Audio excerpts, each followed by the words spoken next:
aji cho ikela le ito khom pi ni khom pi in khom pi khat aloi alangai ta tam ta he to agoi aloi gul chan to ikela khom lo ke ma ho jing dang he to kon ma to khom pi ho gal mu na um la hi alungo tha bi jin alung he mo to hello sopite ho tunin khohin haijang vangkho singat subdivision a helai mun achun kaga kal sunguvin helai mun hi a hi le isu pi pau nam pia dinga a hin kho ana phaldo PAOMINLUN te chenna kho a hi in yazi chun tunin kho hin loi le pai ngai chen te ho to hin kaga chi ovin ta sa in kaga hajau ta povin along namun hi chi abui ni kho hin ke ho jong hi ka povin ka po do ji u hin de bong hin jong kala khom jo ta povin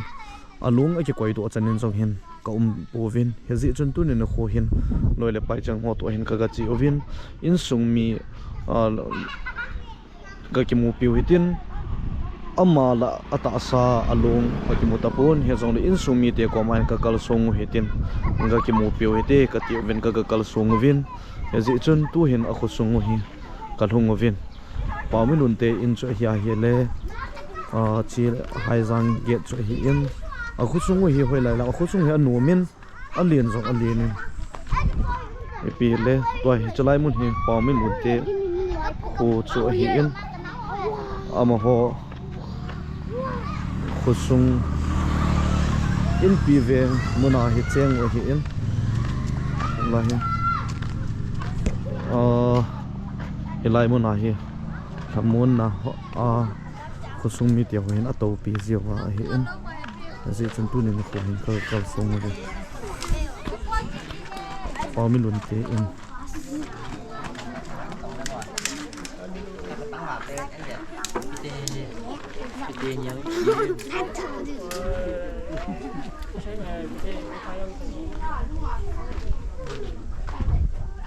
PAOMINLUN let PAOMINLUN how keep how lie appeal ko hi 27/11/2022 hin 24 for 2026 sa na thi tai la hi hi la ma dinga apu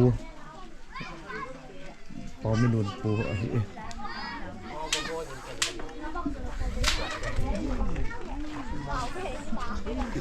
let kana hi bi PAOMINLUN te in akho hian no ma zengin hi gela hele ein sumi dinga hi adet na zo se hi kanum de hin zong le iso pe pau hi nam pia dinga pasal thi a thi hi ta chapa mong hi ka kal song lu na vin apu in akuna ocheng ka hin za la a ocheng hoi pen chu pe ham itiai la ngai nom jong au min thang tom jong au min amman ke kum ta tam ta jong leng ka su pi ka tu ka cha au ma a hi a nam na tong the om na la ya hi le ingai cha dung zui wa ka hin sol na lai du hi tu ni kho in ka tu pa hin khu be jong le a tong the ding ka om na lai wa a hi le khosung hi no ma jing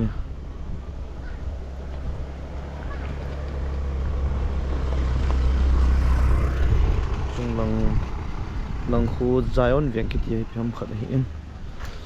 PAOMINLUN anal hat na jing khu hi pa cha no me hilanga pa na hi nam na tong dinga hong ki pi a hong kal sung hi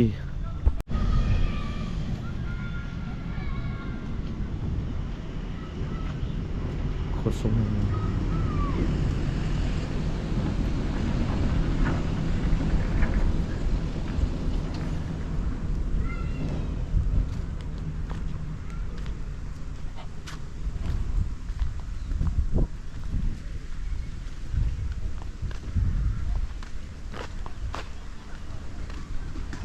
aku sungu zong hen kap le eng kating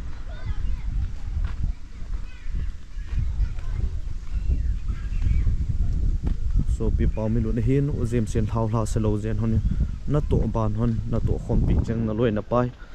na so pi na una nawin ka hin zom de hi champra ki tu na mun hi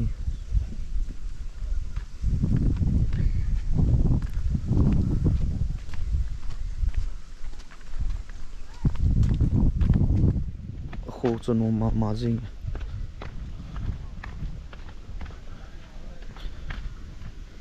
hilang ichi pe ya hile singat lang hung hitan tin 2000 Mizoram lampi ahi lampi ho jong hen ma jing hilai la dong ho hi ka chi nga le hi ja chu a khu chung jong hi ka hin kap da hi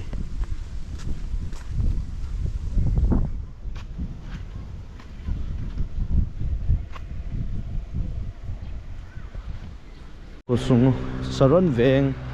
hilang sai kai saron veng ke sau ben zai on veng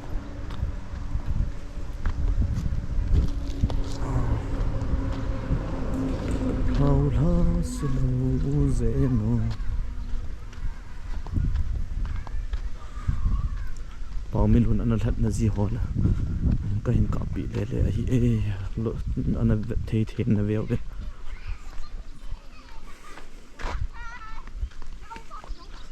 lai mun he le a ho in ong he de tan he ho in Baptist Church Haijang KBC Pastorate number 10 ESTD 1950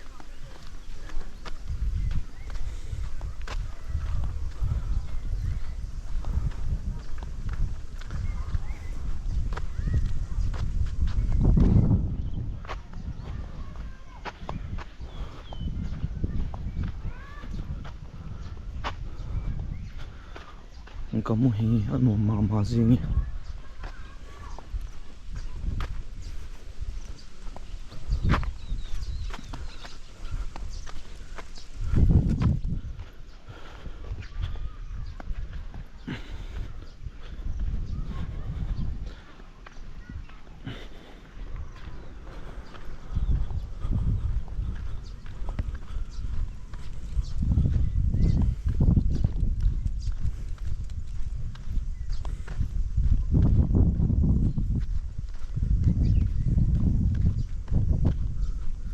lai pa nai singa thi ngam na lo ding ai tai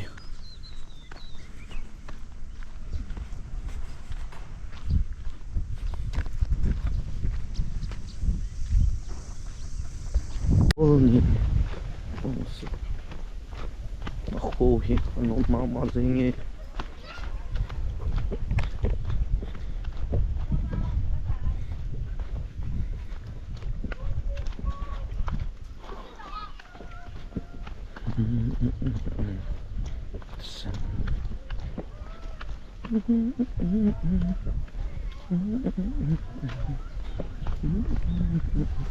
mau ke chi mon ta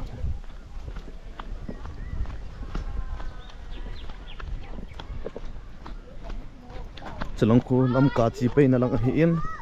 hilangai chi pe le singat lang chu ta Mizoram lampi to hilang he ta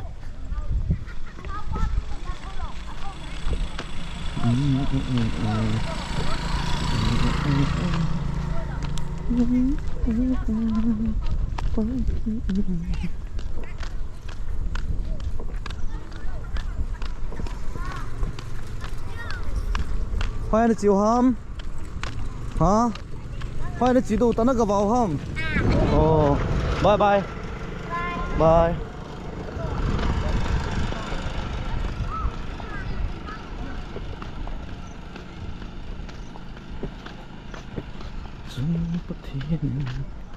Lại tan